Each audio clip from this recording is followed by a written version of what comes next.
Olá, queridos, bendito seja o nome de Deus porque estamos juntos outra vez, porque podemos estudar, porque podemos buscar a vontade de Deus, porque a cada dia nossa mente, nossa compreensão vai se expandindo e quando somos fiéis no pouco, Deus nos coloca no muito. Espere que o Senhor Deus tem coisas grandes para você e para mim. Você se lembra que há uns dias atrás eu pedi para você para começar a ler o livro de Daniel? Porque chegamos num ponto do nosso estudo que nós precisamos entender quais foram as profecias que o nosso Deus deu para nós. Chegou a hora. Agora é a hora de estudar profecias, tá bom? Então estamos juntos. Você tem conseguido estudar? Nós não temos passado um vídeo por dia porque estava muito rápido para as pessoas. Mas nesse estudo de Daniel, vamos espaçar um pouquinho mais para que você possa estudar. Você tem que entender muito bem, profecias você não pode ficar confuso, tá bem? Então nós estamos fazendo um estudo simples, um estudo médio, um pouco mais profundo e agora vamos entrar um pouco mais profundo ainda. Você viu que os estudos do santuário foram estudos difíceis, foram estudos que precisaram que você voltasse e estudasse de novo. Eu te peço, você que está começando agora, vai desde o número 1, pegue um por um e vai estudando com papel na sua frente a Bíblia. Você vê que a gente só usa a Bíblia, exclusivamente a Bíblia, Antigo e Novo Testamento, e você vai escrevendo, vai colocando ali. Se tiver alguma dúvida, pergunta, mas volte o estudo bíblico, volte o vídeo para você estudar cada um deles. Não perca essa chance. E você está levando essa mensagem para outra pessoa? Está conseguindo falar com outra pessoa, mostrar para as outras pessoas que o nosso Deus tem mensagens melhores do que as desse mundo? A esperança, Deus vai resolver a situação. Não vamos continuar como estamos, Deus vai resolver a situação. Hoje então pegue a sua Bíblia em Daniel capítulo 1 e já vamos começar a estudar, tá bom? Fecha seus olhos que eu vou estudar com você. Santo Deus e amado Pai, louvado seja o Teu nome, bendito seja o Teu nome por não esquecer de nossa raça, por trabalhar conosco, por cuidar de nosso povo.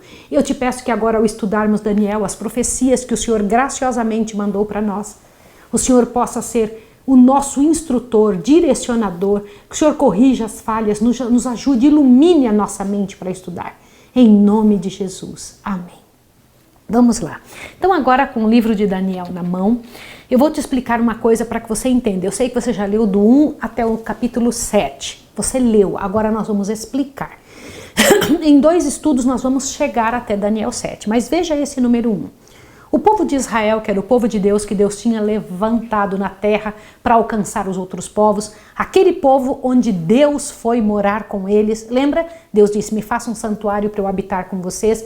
Havia se tornado um grande povo na terra. No entanto, ao invés de ajudar as outras nações, começaram a ficar parecidos com as outras nações. Começaram a copiar as atitudes erradas das outras nações.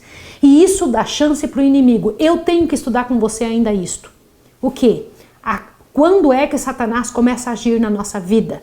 Satanás só age na nossa vida com permissão. É quando nós fazemos alguma coisa a favor dele ou do reino dele, ele então entende que estamos aceitando a vontade dele e ele passa a viver aonde estamos. E quando Satanás vem, olha o que eu vou te falar agora, presta atenção, Satanás só vem para roubar, matar e destruir. Ele não vem para tornar-se seu amigo, para lhe trazer presentes sem segunda intenção. Quando ele vem para atrapalhar sua vida, para judiar de você. Então o que aconteceu? O povo de Israel, imitando as nações erradas, eles convidaram Satanás para viver junto com eles. E Satanás então roubou, destruiu, matou. E numa destas fases de decadência do povo de Deus, eles se tornaram escravos da Babilônia. Isso está em Daniel 1. Então, Nabucodonosor, que era uma das grandes nações, a Babilônia, né? O rei da Babilônia, conseguiu entrar em Jerusalém e levou o povo de Israel cativo, vários deles para dentro do seu palácio. Entre eles estavam 4 jovens hebreus. Lembra dessa história? Todo mundo sabe a história de Daniel e de seus 3 companheiros. O nome deles era Misael, Ananias, Azarias e o Daniel, né? Que eles receberam outro nome, nomes que não eram hebreus, nome caldeus, na verdade eram nomes de deuses do próprio povo caldeu, tá? E é muito interessante, o povo babilônico era um povo grande, muito rico na terra. A Babilônia era conhecida como algo grandioso. E Daniel lá resolveu, mesmo sendo escravo, não se contaminar com a comida do rei. Foi isso que aconteceu. E ele pediu que, por favor, o chefe dos eunucos, né, porque Daniel tinha sido levado para ser eunuco no meio do povo, e eu acho isso muito sério, nós vamos estudar melhor isso quando você estiver estudando este assunto no finalzinho hoje. Que triste, que situação difícil, que situação ruim o povo de Israel estava, onde um dos maiores povos da terra, né, o maior na verdade, pela presença do próprio Deus, agora escravo do povo da Babilônia. E lá ele pediu que não nos deixasse contaminar. Abre a sua Bíblia em Daniel capítulo 1, dá uma olhadinha no que está escrito aqui, verso 8, quando foi escolhida a comida que eles deveriam comer. E Daniel sabia que a comida que se comesse ia transformar em atitudes. A nossa comida se transforma em atitudes, tá? Você precisa entender isso. Olha o verso 8 do capítulo 1. Mas Daniel propôs no coração não se contaminar com a porção do manjar do rei, nem com o vinho que ele bebia. Portanto, pediu ao chefe dos eunucos para que lhe concedesse não se contaminar. E então o chefe dos eunucos acabou dando a ele o que está escrito, verso 12. Experimenta, peço-te aos teus servos 10 dias, fazendo com que nos deem legumes a comer e água a beber. Veja, então toda a comida preparada, tremendamente preparada, que era preparada para quem vinha morar com o rei, ele falou, por favor, me deixa comer a comida que eu sei que vai me dar um comportamento e um pensamento melhor. Não é interessante isso? E qual foi o resultado disso? Observa aqui o verso 17, olha só. Aliás, o verso 15, né? Ao fim dos 10 dias apareceram seus semblantes melhores. Isso é muito interessante. Você sabe que quando nós comemos o certo, nós acabamos, na verdade, isso é um provérbio interessante. Quem come coisas vivas parece gente viva. Quem come coisas mortas parece gente morta. Já andou pensando sobre isso? Nosso semblante, nossa saúde, nosso ânimo, nossa energia depende daquilo que comemos. Veja o verso 15. Ao fim dos 10 dias apareceram seus semblantes melhores. Eles estavam mais bem nutridos do que todos os jovens que comiam a porção do manjar do rei. É verdade. E você tem que pensar sobre isso. Acompanhe os nossos vídeos sobre alimentação. Eu vou passar isso para você. Agora, veja o verso 17. Ora, a esses 4 jovens Deus deu conhecimento e inteligência em toda a cultura e sabedoria. E Daniel tornou-se entendido em todas as visões e em todos os sonhos. Verso 18. Ao fim dos dias, depois dos quais Deus tinha dito que trouxessem os jovens, chefe dos eunucos, os apresentou diante de Nabucodonosor. Agora veja o resultado. Verso 19. O rei falou com eles. E entre todos eles não foram achados outros tais como Daniel, Ananias, Misael e Azarias. Por isso permaneceram diante do rei. Agora te assuste. Verso 20. Em toda matéria de sabedoria e inteligência, sobre o que o rei lhes fez perguntas, achou-os 10 vezes mais sábios do que todos os magos encantadores do reino. Olha que coisa tremenda. Confiar e obedecer a Deus sempre, sempre é vantajoso, sempre traz muitos benefícios, sempre somos abençoados quando atendemos a Deus. Capítulo 1 é uma grande prova de comportamento e obediência a Deus. E o rei Nabucodonosor, então, que era o maior rei da terra, agora tinha conquistado não somente os outros reinos, mas conquistado o povo de Israel, um povo muito temido. Então ele foi dormir e teve um sonho. É isso que você precisa estudar agora. Agora chegou a hora de você estudar uma coisa muito interessante. Nesses próximos 20 minutos, vai ser rapidinho, mas você vai voltar várias vezes nisso. Vamos estudar sobre este sonho de Nabucodonosor. Capítulo 2, vamos lá? Vamos dar uma olhadinha. Que expôs Nabucodonosor, rei da Babilônia, aos sábios por ele convocados. Ele convocou os sábios do reino dele e falou uma coisa para eles. O que ele falou? Dá uma olhadinha, Daniel 2, verso 3. Diz assim: e este lhes disse, tive um sonho que perturba o meu espírito e quero saber o que significa. Ele acabou de dizer, tem um sonho. Você às vezes não tem um sonho que deixa você, às vezes os nossos sonhos nos deixam apreensivos, dá a impressão inclusive que a coisa aconteceu. Pois Nabucodonosor tinha tido um sonho e falou, eu quero que vocês interpretem para mim. Agora, depois de ameaçados de morte, por quê? Porque eles não estavam conseguindo decifrar o sonho. E mesmo, o engraçado é que o rei não tinha dito aos sábios o que ele tinha sonhado. Falei, se vocês sabem mesmo interpretar sonhos, vocês vão ter que saber também o que eu sonhei. Me diga o que foi que eu sonhei e me dá a interpretação. Olha que coisa difícil. Olha o que aconteceu com a minha segunda pergunta. Depois de ameaçados de morte, caso não revelassem o sonho e sua interpretação, que disseram ao rei estes sábios? Eles disseram, quando eles se viram apertados, eles disseram o que está escrito no capítulo 2, verso 10 e 11. Olha o que ele disse. Responderam os astrólogos na presença do rei: não há ninguém sobre a terra que possa declarar a palavra do rei, pois nenhum rei há, senhor ou dominador, que requeira coisa semelhante de algum mago, encantador ou astrólogo. Porque a coisa que o rei requer é difícil, e ninguém há que a possa declarar diante do rei, senão os deuses, cuja morada não é com os homens. Deixa eu comentar um detalhe com vocês. Vocês lembram que o povo de Israel, o próprio Deus morava junto com eles no santuário, lembram ou não? E agora estes caldeus estão dizendo, não tem ninguém que consiga isso, só os deuses, e a morada deles não é com os homens. Vocês não acham que isso é uma afronta muito grande? Quando um povo de fora que não conhece o nosso Deus acaba dizendo assim, não é verdade que Deus mora junto com o povo. E na verdade, se você parar para pensar, o povo de Israel estava passando uma vergonha muito grande, fazendo o reino de Deus passar vergonha. Como que alguém abençoado por Deus estava agora sendo escravo? Alguma vez você não chega a pensar isso? Por que não temos poder? E aí agora vamos continuar nosso estudo para você ver o desenrolar destes fatos. Pergunta 3. Depois de haverem os sábios assim confessado sua incapacidade de fazer o que o rei requeria, quem se ofereceu para interpretar ao sonho? Alguém entrou na cena agora. O rei tinha sonhado, ninguém sabia o que ele tinha sonhado e nem mesmo interpretar. Os magos dele, os astrólogos deles deram uma desculpa e alguém entra em cena. Quem? Um do nosso povo. Vamos dar uma olhadinha em Daniel 2,16. Olha o que diz. Ao que Daniel se apresentou ao rei e lhe pediu que lhe desse tempo para que pudesse dar a interpretação. Quem entrou em cena? Daniel. Olha só, tá bom? Depois de Daniel e seus companheiros haverem implorado diligentemente a Deus, como foram revelados a Daniel o sonho e a interpretação? Daniel 2,19. Olha o que diz.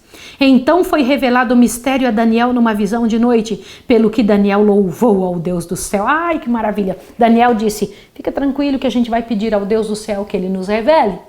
Me dá um tempo, não mate ninguém, me dá um tempo que eu vou. E ele foi orar ao Senhor, colocou os amigos dele para orar.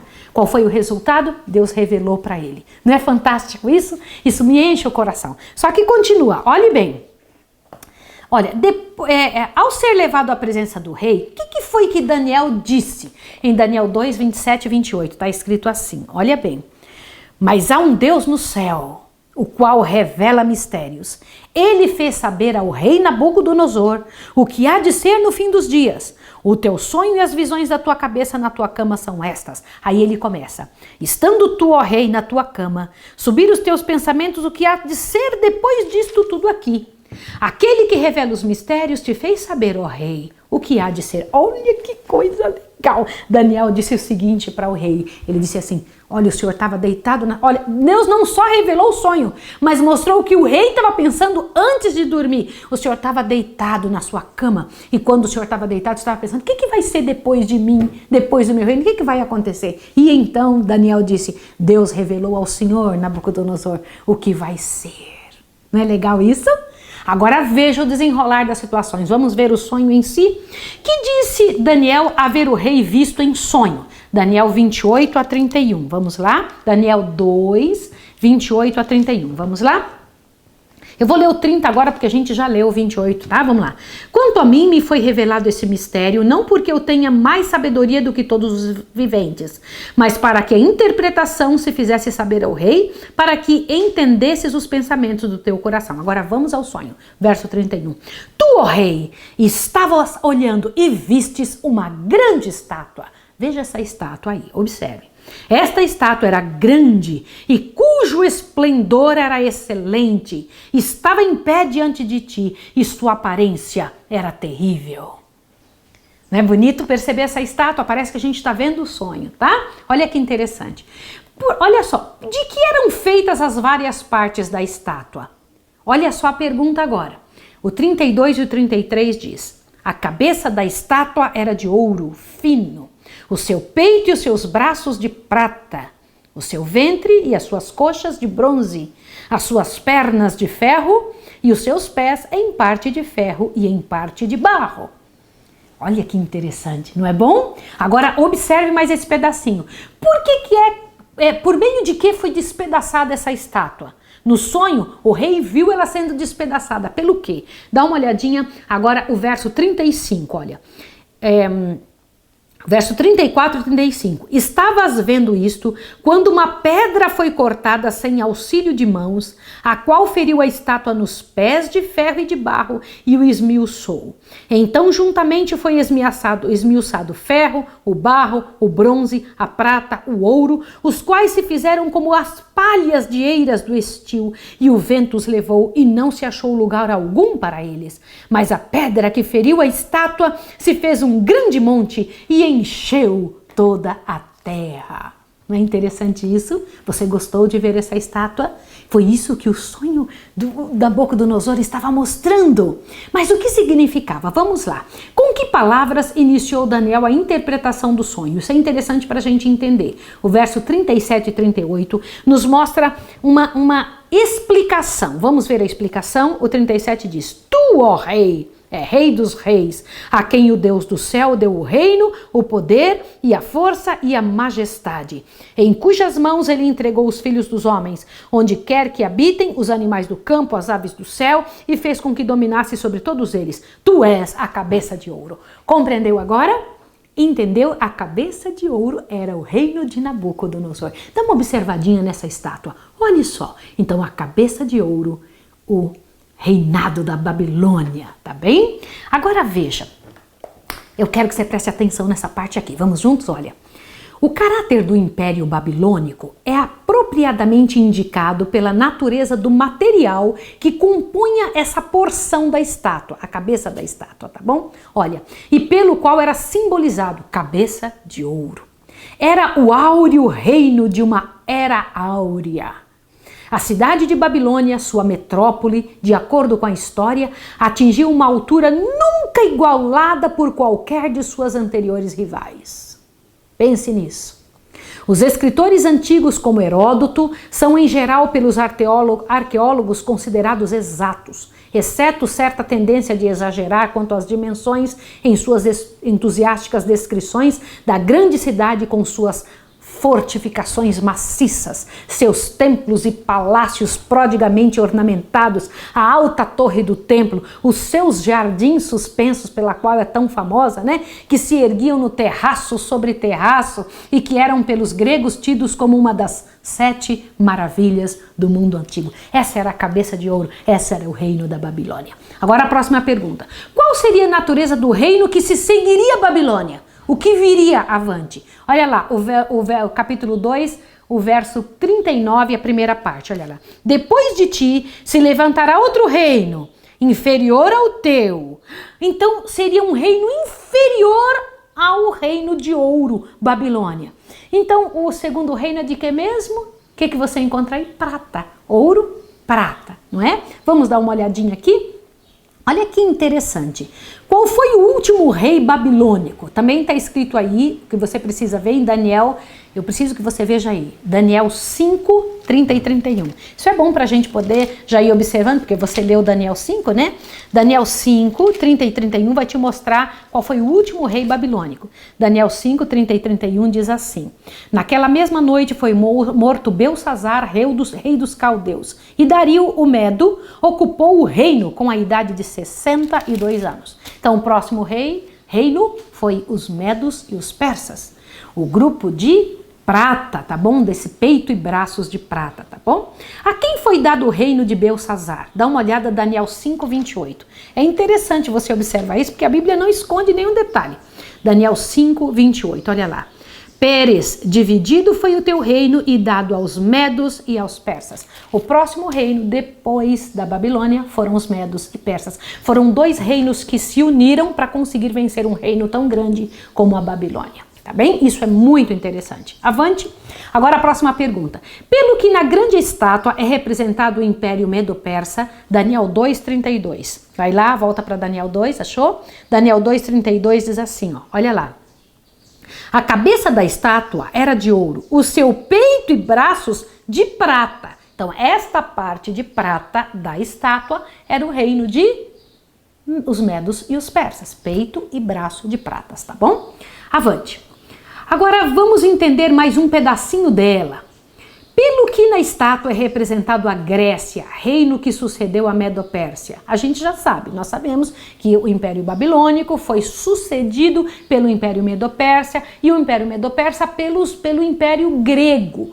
Na estátua, o Império Grego aparece aonde? Dá uma olhadinha, por favor, Daniel 2:39. Dá uma olhadinha. Vamos lá? Depois de ti se levantará outro reino inferior ao teu e um terceiro reino de bronze. Veja, ouro, prata, bronze. Os gregos seriam um reino ainda inferior aos medo-persas. Compreendeu isso? Preciso te explicar uma coisa interessante. Nós temos uma ideia fictícia de que as coisas estão em evolução, estão crescendo. Não, nós estamos em involução, não em evolução. Entendeu isso? Involução. Na verdade, o conhecimento humano tem se diluído. As pessoas não conseguem ler tudo que se tem descoberto. As pessoas não têm mais a mesma capacidade para compreensão. Os reinos não têm mais o mesmo poderio. Ouro, prata, bronze, tá? Que são os gregos, o império seguinte aos medo-persas, tá? Então vamos dar uma olhadinha agora. O que se diz do quarto reino? Este é o mais sério e eu preciso que você compreenda. Daniel 2:40 diz assim, olha o que diz aqui. O quarto reino será forte como o ferro, pois como o ferro esmiuça e quebra tudo, como o ferro quebra todas as coisas, ele esmiuçará e quebrará. Veja, primeiro reino Babilônia. Segundo reino, que seria inferior à Babilônia, é o reino de prata, o peito e o braço da estátua que o rei tinha visto. O terceiro reino, inferior ainda aos medo-persas, ao segundo reino, né? Seria então um reino de bronze. Mas o quarto reino tem uma característica interessante, um reino de ferro. E foi dito a Daniel que esse reino seria o quê? Leia de novo comigo, você precisa entender isso. O quarto reino, que a gente sabe que é a Roma, tá? O quarto reino será forte como o ferro, pois como o ferro esmiuça e quebra tudo, como o ferro quebra todas as coisas, ele os esmiuçará e quebrará. Olha as características desse reino. Nós já sabemos pela história que o quarto reino foi desta terra, foi Roma. Mas vamos entender isso aqui. Que texto mostra que os imperadores romanos dominavam o mundo? Vai, corre em São Lucas 2, verso 1. É isso mesmo. São Lucas, você tem que olhar um pedaço aqui e um pedaço acolá. São Lucas capítulo 2, verso 1. Observe a ideia que a própria Bíblia dá para o Império Romano. Dá uma olhada. Naqueles dias saiu um decreto da parte de César Augusto, ordenando o recenseamento de todo mundo habitado. Você já viu alguma nação com essa capacidade? Que consegue mandar fazer um recenseamento, pegar e mandar saber a quantidade de gente que existe em todo o mundo habitado. Ele mandou, ele tinha essa capacidade, eles tinham esse domínio em todo o mundo habitado. Você entendeu isso? Vai guardando essas informações. Você precisa entender sobre isso. Aliás, o Império de Roma ainda existe até hoje. E você vai compreender que ele ainda vai surgir de novo com uma outra cara, revestido de uma outra situação. Tá bem? Mas isso é estudo para daqui uns dias, tá? Avante, vamos continuar vendo aqui. Olha só.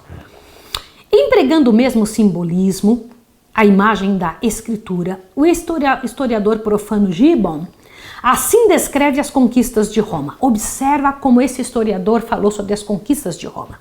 As armas da República, algumas vezes vencidas na batalha, sempre vitoriosas na guerra, avançavam com passos rápidos para o Eufrates, o Danúbio, o Reno e o Oceano. As imagens de ouro, ou prata, ou cobre, que serviam para representar as nações e seus reis, foram sucessivamente despedaçadas pela férrea monarquia romana. Gente, está aqui, ó, neste livro para você poder confirmar. Então, esse tipo de alusão destes metais usados nessa estátua, comentando que seriam estes reinos em sequência, não é novidade desta serva que está falando.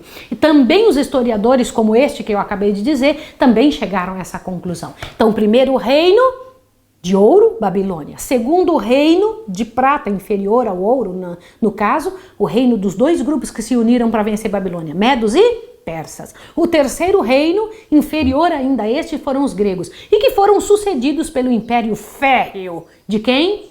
De Roma. Avante. Então vamos avante para você entender um pouco mais. Que indicava a mistura de barro e ferro nos pés e nos dedos da estátua? Vai lá, Daniel 2:41. Vamos lá?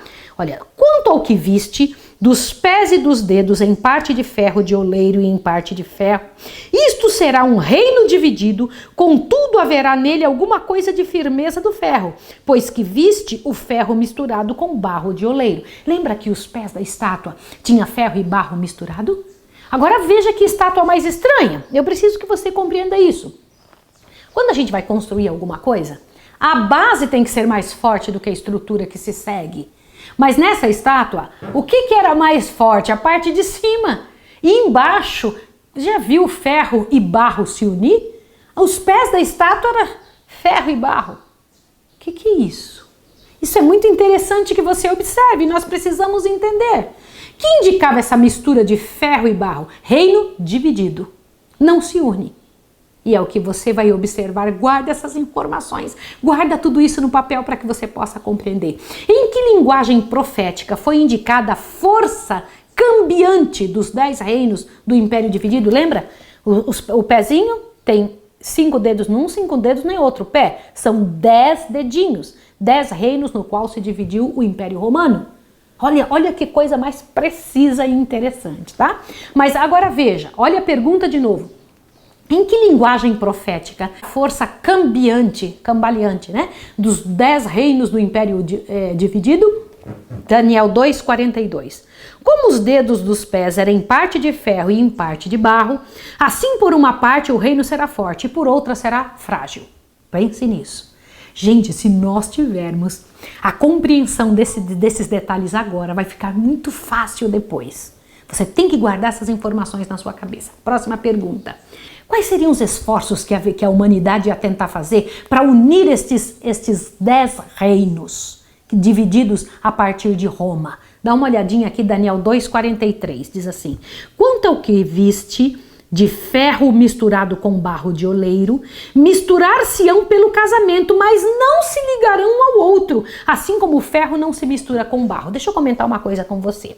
Imagine o reino da Inglaterra, que foi um dos reinos que surgiram, né, que apareceram depois do Império Romano dividido, tá bem? Imagine o Império da Alemanha, imagine o Império... Aliás, eu vou colocar a lista para você aqui dos reinos divididos de Roma. Aqui estão, dê uma olhadinha nesta quantidade, os 10 reinos divididos, tá bem? Então, quando você observa isso daqui, volta aqui para mim agora para que você entenda, estes reinos, estes impérios, eles tentaram unir-se, porque unidos se tornam mais fortes para ganhar outro, então eles tentaram se unir por casamento, mas a Bíblia disse, a profecia disse que eles não iam conseguir unir novamente para se tornar um grande império só. Entendeu? Isso é muito sério. Quando a Bíblia diz que uma coisa não vai acontecer, não acontece mesmo. Mas continue aqui observando para que você compreenda. Ó, isso aqui é importante você entender. Carlos Magno, Carlos V, Luís XIV, Napoleão tentaram reunir os fragmentos esparsos do Império Romano, mas fracassaram. Perceberam que todos eles tentaram fazer isso para tomar o poder na mão? Eles fracassaram. Por meio de casamentos, formaram-se laços com o intuito de fortalecer e ligar o reino fragmentado, mas nenhum conseguiu êxito. Persiste o elemento de desunião. Até hoje, eles não são unidos. Você fala União Europeia, mas eu preciso comentar com você sobre isso. Depois a gente fala mais. Muitas revoluções políticas e mudanças territoriais ocorreram na Europa desde a queda do Império Romano em 476 d.C., mas continua ainda o Estado dividido. Isso é muito interessante. Mas o interessante é que ainda a profecia dada a Nabucodonosor não a tinha acabado. Olha a outra pergunta. Presta atenção. O que aconteceria nos dias destes 10 reis? O que aconteceria? Observe Daniel 2:44. Olha lá. Mas nos dias destes reis, quais reis? Os 10. O Deus do céu levantará um reino que não será jamais destruído. E este reino não passará a outro povo, mas esmiuçará e consumirá todos estes reinos e será estabelecido para sempre. Uau! Este versículo prediz o estabelecimento de outro reino, um reino universal, que é o reino de Deus. Este reino deve derrubar e suplantar todos os reinos terrestres existentes e deverá permanecer por quanto tempo? Quero que você diga, para sempre. Aleluia. O tempo para o estabelecimento desse reino deve ser nos dias destes reis, como a profecia disse. Então, durante o tempo em que estivesse existindo esses 10 reis, estes reinos vindos de Roma dividida, seria levantado o reino de Deus. Isso não é interessante? Olha lá. Isso não pode referir, olhe bem, os 4 reinos precedentes, impérios ou reinos anteriores, pois não foram contemporâneos, mas sucessivos. Tampouco se pode referir a um estabelecimento de reino por ocasião do primeiro advento de Cristo, em vista de que os 10 reinos surgidos das ruínas do Império Romano ainda não existiam então. Deve, portanto, ser um acontecimento ainda no futuro de Daniel, para frente de quando Daniel estava falando, de quando Daniel estava vendo, que Daniel estava tendo a revelação daquele reino, daquele sonho de Nabucodonosor. Outra pergunta. Em que declaração contida no Novo Testamento é revelado o estabelecimento do reino de Deus? Apocalipse 11:15. Vamos lá. Lembra que o livro de Daniel e Apocalipse, eles são irmãos? Eu falei isso ontem para você. Falei para que você pudesse observar e ter essa imagem na sua cabeça. Daniel 11 abriu? Perdão, Apocalipse 11 abriu? Dá uma olhadinha, Apocalipse 11:15 diz assim: O 7º anjo tocou a sua trombeta e houve no céu grandes vozes que diziam: Os reinos do mundo vieram a ser de nosso Senhor e de seu Cristo, e ele reinará para todo sempre. Então, há uma alusão dentro da própria profecia de Apocalipse que um dia os reinos do mundo todinho serão de quem? De Cristo. E vai reinar para todo sempre. Pelo que foi ensinado que orássemos, Mateus 6:10. O Senhor Jesus nos ensinou a orar por alguma coisa. Dá uma olhadinha, Mateus 6:10 diz assim: Venha o teu reino. Ele ensinou a falar isso na oração do Pai Nosso. Venha o teu reino, seja feita a tua vontade, assim na terra como no céu. Glória ao nome de Jesus. Avante. Que acontecimento está intimamente relacionado com o estabelecimento do eterno reino de Deus? 2 Timóteo 4:1, corre lá. Eu quero que você ache 2 Timóteo, para que você encha seu coração também e fique feliz e fique com o coração cheio, porque isso se refere a você, se refere a mim, se refere à nossa casa, se refere à nossa gente. Nós não somos pessoas comuns, somos gente deste reino do Senhor, somos gente do reino de Deus. Achou 2 Timóteo? Veja o que é a pergunta que nos foi dita. Que acontecimento está intimamente relacionado com o estabelecimento do eterno reino de Deus? 2 Timóteo 4:1 diz assim, olhe bem: Conjuro-te, pois, diante de Deus e de Cristo Jesus, que há de julgar os vivos e os mortos na sua vinda e no seu reino. Glória ao nome de Deus. Você entendeu que todos os reinos da terra vão passar? Todos. Só vai ficar o reino de Deus. E ele disse que ele seria estabelecido o reino dele na época destes reis. Isso você tem que ficar muito claro na sua cabeça. Com que oração se encerram as Escrituras? Apocalipse 22:20. Dá uma olhada aqui. Apocalipse 22:20 diz assim: Aquele que dá testemunho destas coisas diz: Certamente cedo venho. Amém. Ora vem, Senhor Jesus. Preciso falar uma coisa com você. Naquele sonho de Nabucodonosor, estavam exemplificados todos os reinos da terra até o último momento. Na verdade, quando Nabucodonosor viu os reinos, estava você inserido nisso. Ele não viu seu rosto e o meu naturalmente, ele viu os reinos, mas nós estamos no último momento da história da terra, convivendo com estes 10 reis que foram resultado da quebra do Império Romano. O que vai acontecer mais de agora em diante? Quais são os próximos acontecimentos?